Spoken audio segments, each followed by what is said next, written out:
2013 really was a disaster of a campaign for the Atlanta Falcons. Things kind of fell out from under them. They went 4-12. They played a tough schedule. It didn't help. They had some trouble staying healthy, but it was just a bad year. And honestly, I was anticipating things were at least going to be a little bit better for the Falcons in 2014. I kind of had the feeling, though, that if things didn't get better, that some changes were going to be made. It was this season that was going to determine the future for this Falcons organization. And the sad thing is for them is that they were playing in a weak, like historically weak division in the NFC South. That division was terrible, just god-awful this year. I don't know if it's the worst division we've ever seen, but it certainly is amongst them. Maybe the most recent example of a division being this weak might have been the 2010 NFC West. I mean, the NFC South was, yes, that bad. And for as bad as the Falcons were in 2014, and again, they were bad. They were really bad. They still had a chance to win the division. They still had the chance to make the playoffs and, in fact, have a home playoff game. And with the offense that they had and the quarterback and talent on the outside and receiver that they had, who knows what could happen once you get into the playoffs. Well, needless to say that they left no doubt that they were a bad team by losing to Carolina at home 34-3 in Week 17. That was an embarrassing performance and a not very good season, and it ultimately led to Mike Smith being shown the door. It was no surprise to me, and the time had come. When you look at this Falcons team, you look at a team that you associate with having a pretty good offense, an explosive offense that can move the ball down the field and put up a bunch of points, but a team that for many years, pretty much it seems like almost always under Mike Smith, has struggled defensively. And when you've invested a lot on the defensive side of the ball and you have a defensive-minded head coach and your defense still tends to be the anchor that weighs you down, there's a problem there. And a change has to be made. And the Falcons have made that change. They've got rid of Mike Smith. We'll see what they ultimately do, whether they go the Rex Ryan route or in a different direction. But looking back at this 2014 season for the Falcons, this team really wasn't that good at all. In fact, they weren't even 6-10 good, frankly. The only reason they were 6-10 is because they went 5-1 in the division. They beat Tampa twice, New Orleans twice, and Carolina once. When they played everybody else in the entire league, they went 1-9. So if they were in another division that was stronger, if they were in another division that featured a team with a winning record, it's very possible we could be talking about the Falcons having a top 3 pick in the 2015 NFL Draft. They were a bad team. And like I said, 5-1 in the weakest division in football, 1-9 against everybody else tells you all you really need to know. And you look at this team, and I sit there and I see again a defense that's terrible and an offense that can put some points on the board. I see a team that mirrors to me the Dallas Cowboys of the past few years a little bit. A team with a bad defense, a team with talent on offense, but it doesn't always seem to come together, and it doesn't piece together well. It just doesn't mesh well. You look at them offensively, I mean, they were 12th in the league in points scored, 8th in total yards, but here's the problem, is they were 24th in rushing yards. They were 24th in time of possession.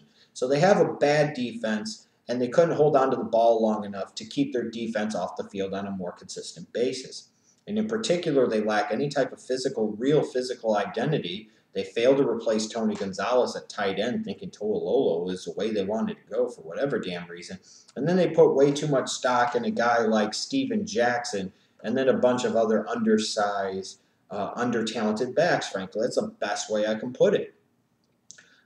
So what happens when you do that on offense? Defensively, you struggle, especially when you have a defense that lacks a big-time talent. Even though you have a nice middle linebacker like Paul Warlow, to go from undrafted out of Delaware to being that type of player is a good story. You've got Desmond Trufant, who's one of the more criminally underrated corners in the National Football League. But frankly, that's about it that they have on defense. And you can talk about injuries, and you can talk about this and that. It's just not a good defensive unit. 27th in points allowed, 32nd butt-naked last in the league in total yards allowed, tied for 30th in the league in sacks. So that means they were giving up a ton of yardage, they were giving quarterbacks all type of time, and they weren't keeping anybody out of the fucking end zone.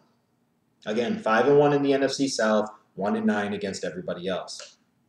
And maybe I should have been able to see this coming this season because I don't really think they did a lot to improve themselves in the offseason heading into 2014. When your big signings are guys like Tyson Jackson and Paul Sololai and John Asamoah, I don't know about all that. Even when you look at the draft, I mean, they got a little bit out of this draft in Matthews and Devontae Freeman and Shembo. They'll probably get more out of Rashad Hageman down the road, maybe Desmond Southward as well. But it wasn't a great draft class, and it wasn't full of a bunch of impact players. Clearly Matthews was the best of that class, but what is that really saying? This is a Falcons team with some talent in some areas, but a lot of holes and deficiencies in a lot of other areas. And as much as Mike Smith deserves some blame, and he does for the poor play of the Falcons defense and the fact that over the past 2 years, this team has only won 10 football games, I think you got to look at GM Thomas Dimitroff too and start to really question his job security and wondering if he's the right guy for the job. What do the Falcons need to improve heading into 2015? Well, the first and foremost thing they need to do is they need to find that head coach that could be the anti-Mike Smith. They need to find that coach that's going to do the right thing based off of the personnel that is currently on this team and switch to a 3-4 defense. They have to switch. They have to make the full-time switch. I was astounded they didn't do that heading into 2014. I thought that's what they're going to do. You can do some hybrid looks, this and that, but that needs to become their full-time base defense. You need to get a guy in place that knows the 3-4 defense and can run the 3-4 defense effectively. That's the first thing they need to do because that will instantaneously create at least a little bit of statistical improvement for this Falcons defense. Then they need to go find some edge rushers. The good thing for them in a class of draft deep and loaded with edge rushers in the first 3 rounds, the Falcons with the 8th overall pick will definitely have the ability to find one and maybe find another one in rounds 2 or 3. They have to find multiple edge rushers in this draft. 30th in the league in sacks, 32nd in yards allowed, 27th in points allowed. You just can't allow opposing quarterbacks that much time to pick you apart because based off of what the Falcons have, they're going to get picked apart consistently, just like they did in 2013 and again in 2014. They have to find a way to generate more pressure, hence why they need to switch to a 3-4 defense, which is more based as a scheme on getting pressure on opposing quarterbacks, and then you need to find the Jimmies and Joes to be able to fit those X's and O's and get more pressure on opposing quarterbacks. But after that, I think another significant need for this team that Falcons fans over the past couple of years seem to have dismissed me on, and you've been wrong, go fuck yourselves, is they need to find that running back. No more going and getting an over-the-hill Steven Jackson. No more spending 4th round, 5th round picks on guys like Jaquiz Rodgers and Devontae Freeman. In a running back class that is deep and loaded in 2nd and 3rd round type talents, the Falcons must come out of this draft with an every down back. They must. Because when you look at this Falcons team, it compares somewhat similar to me to, like I mentioned, the Cowboys teams of the past few years. You got Matt Ryan compared to Tony Romo. Frankly, you've got even more talent in terms of pass catchers in Atlanta than you did in Dallas because you've got freaking Julio Jones and Roddy White, throw in Harry Douglas, and this year you could even throw in Devin Hester. But you have an offensive line that's not very good. I don't care what anybody says. There could be some need for additional investment there, and I think that's another huge need. But they need that running back. They need that guy that can establish a physical identity for this Falcons organization, this Falcons offense, this Falcons team. They need that running back that will be able to take some of that pressure off of Matt Ryan to have to do everything himself, so to speak, and be able to also open up things on the outside for guys like Roddy White and Julio Jones and Harry Douglas. They need that running back that, most importantly of all, will keep that fucking boo-boo-ass Falcons defense off the damn field. If you are running the Falcons organization, if you are a Falcons fan, I think you have to acknowledge the fact that you have significant problems. You have a quarterback now in Matt Ryan who could be that guy but has never really been put in advantageous situations and most certainly hasn't been the past couple of years. You're getting close to his age 30 season, meaning you're starting to waste the peak years of Matt Ryan's career. How much more of his peak career do you really want to waste playing grab ass here with an offense that's one-dimensional and a defense that can't fucking stop anybody and can't do anything to try and stop anybody? The easiest and most effective way to change things immediately for the Falcons and see immediate dividends pay off to where this team can win the division in 2015 is to switch to a 3-4 defense and find some edge rushers. And then most importantly of all, find that DeMarco Murray type of back that has that type of impact, that takes pressure off of the offense, takes pressure off of the defense, and makes things better all around. If you're part of the Falcons brain trust, if you're a Falcons fan, if you can't see that, I don't know what the fuck is wrong with you. It is clear to me to see.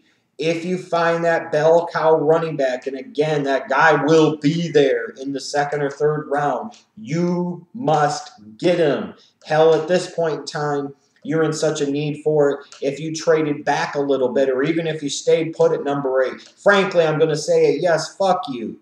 If you thought Melvin Gordon was that guy, you take fucking Melvin Gordon. If you don't, and you think somebody like a Duke Johnson or a Tevin Coleman or a TJ Yeldon is that type of guy, or an Amir Abdullah, whatever the case might be, you take that guy. Until the Falcons stop playing grab ass and wasting mid-round picks on these limited running backs and find that real bell cow back, they're not really going to improve at all, and they're just going to waste more peak years of Matt Ryan and Julio Jones' career as well. But they find that bell cow back. I'm going to hammer this again because it is that important. It is that easy to see if you open your mind up to it and take the blinders away from your eyes. If the Falcons find that running back, they can have a Cowboys type of turnaround to a certain degree in 2015 and be the team that wins the NFC South. I assure you of that.